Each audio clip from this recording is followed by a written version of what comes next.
રડારમાં કયા કયા સ્ટોક છે એની વિગત સાથે સહયોગી તૃપ્તિ આપણી સાથે જોડાયા છે. તૃપ્તિ, ખાસ કયા સ્ટોક્સ આજે બ્રોકરેજના રડારમાં છે?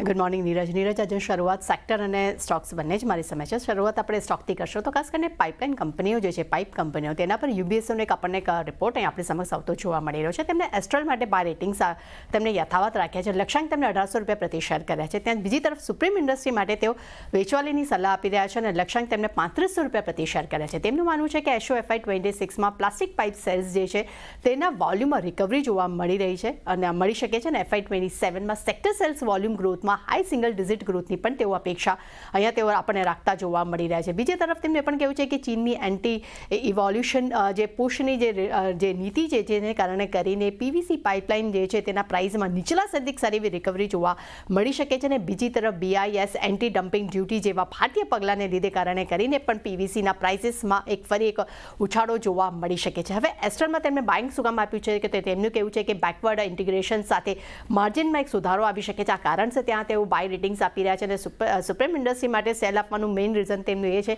કે તેમના જે અન્ય બિઝનેસ છે તેના ઊંચા કેપેક્સને કારણે અને ROC જે છે તેની ચિંતા જે છે એક પડકારજનક દર્શાવી શકે છે. આ કારણસર અહીંયા તેમને વેચવાલીની સલાહ તેમને આપી છે. ત્યારબાદ ક્યુમિન્સ પર નજર કરશો. નોમુરા તરફથી બાય રેટિંગનો રિપોર્ટ છે. લક્ષ્યાંક તેમને 4500 રૂપિયા પ્રતિ શેર કર્યા છે.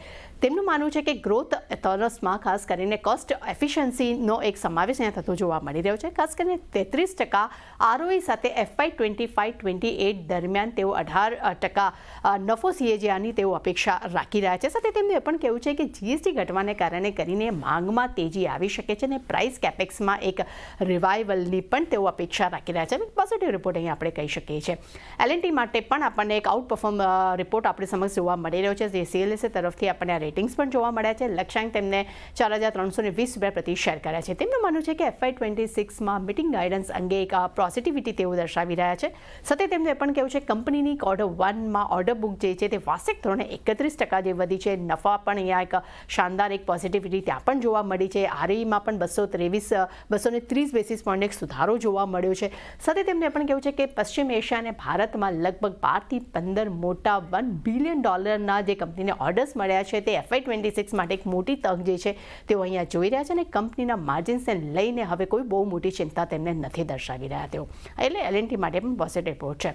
CLSA તરફથી અલ્ટ્રાટેક સિમેન્ટ માટે પણ પોઝિટિવ રિપોર્ટ આપણી સમક્ષ આવતો જોવા મળ્યો છે. તેમને આઉટ પરફોર્મ રેટિંગનું લક્ષ્ય આપ્યો છે.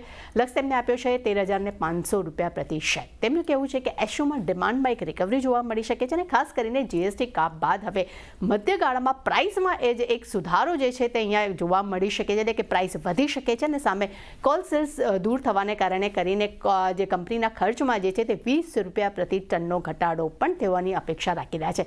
એટલે અલ્ટ્રાટેક માટે આપણને એક પોઝિટિવ રિપોર્ટ કહી શકાય. એસ્ટ્રમ DMI માટે વાત કરશું તો એસ્ટ્રમ DM પર HSBC તરફથી બાય રેટિંગનો રિપોર્ટ છે. લક્ષ્યાંક તેમને 680 રૂપિયા પ્રતિ શેર આપ્યા છે. તેમનું માનવું છે કે ક્વોલિટીઝ કેમિકલ ઇન્ડસ્ટ્રી સાથેના મર્જર જે છે તેની પૂરી પ્રક્રિયા Q4 FY26 સુધીમાં પૂર્ણ થવાની તેઓ યોજના બનાવી રહ્યા છે.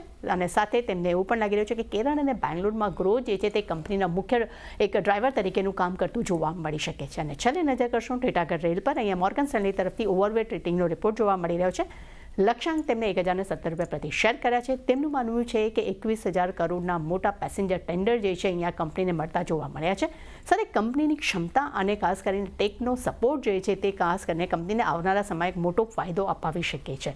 એટલે નો ડાઉટ નીરજ, મારી પાસે ઘણા બધા બ્રોકરેજ રિપોર્ટ છે, પરંતુ ખાસ કરીને આજે ટાટા રેલ છે કે પાઇપ કંપનીઓ જે છે દરેક પર આજે આપણને સારું ફોકસ જોવા મળી શકે છે. જી આભાર તૃપ્તિ, અમારી સાથે જોડાઈને સમગ્ર વિગત આપવા માટે. તો જુઓ, આ બધા